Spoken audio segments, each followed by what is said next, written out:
നിങ്ങൾ ലൈംഗികത്തിനിടയിൽ ഫാസ്റ്റായി ബ്രീത്ത് ചെയ്യുമ്പോൾ നിങ്ങളുടെ എറോസൽ പെട്ടെന്ന് കൂടാനും ടെൻസ്ഡ് ആവാനും സ്ഖലനം പെട്ടെന്ന് സംഭവിക്കാനുള്ള സാധ്യതകളും കൂടുതലാണ്. എന്നാൽ നിങ്ങൾ സ്ലോ ആൻഡ് ഡീപ് ബ്രീത്ത് എടുക്കുകയാണെങ്കിൽ നിങ്ങളുടെ ശരീരത്തിലേക്ക് ആവശ്യമായ ഓക്സിജൻ സപ്ലൈ കൂട്ടാനും ബ്ലഡ് ഫ്ലോ മെയിൻറ്റെയിൻ ചെയ്യാനും നിങ്ങളുടെ ബ്രെയിൻ, മസിൽസ്, ജനനേന്ദ്രിയം എന്നിവിടങ്ങളിലേക്ക് പ്രോപ്പറായി ബ്ലഡ് ഫ്ലോ ലഭിക്കാനും നിങ്ങളെ കൂടുതൽ കാം ആൻഡ് റിലാക്സ്ഡ് ആക്കാനും പുരുഷന്മാർക്ക് ദീർഘനേരം ഇറക്ഷൻ ലഭിക്കാനും സ്ത്രീകൾക്ക് അവരുടെ യോനി പ്രോപ്പർലി ലൂബ്രിക്കേറ്റഡ് ആവാനും ലൈംഗിക ബന്ധം കൂടുതൽ നേരം ആസ്വദിക്കാനും സാധിക്കുന്നു. നിങ്ങൾ ലൈംഗിക ബന്ധത്തിൽ ഏർപ്പെട്ടുകൊണ്ടിരിക്കുമ്പോൾ പതുക്കെ ഒരു 3 to 4 സെക്കൻഡ്സ് എടുത്ത് പതുക്കെ ഇൻഹേൽ ചെയ്യുക. ലോവർ ലങ്സിലേക്ക് ഒരു 4 to 6 സെക്കൻഡ്സ് എടുത്ത് പതുക്കെ എക്സെയിൽ ചെയ്യുക.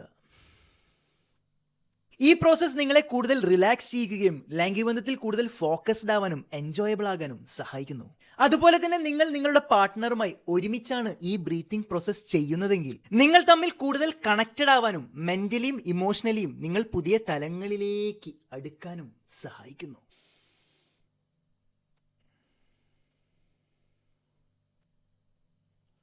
ഈ കണ്ടന്റ് ബ്രീത്തിങ് ഇഷ്ടപ്പെടുന്ന എല്ലാ മലയാളികൾക്കും അയച്ചു കൊടുക്കും മലയാളി.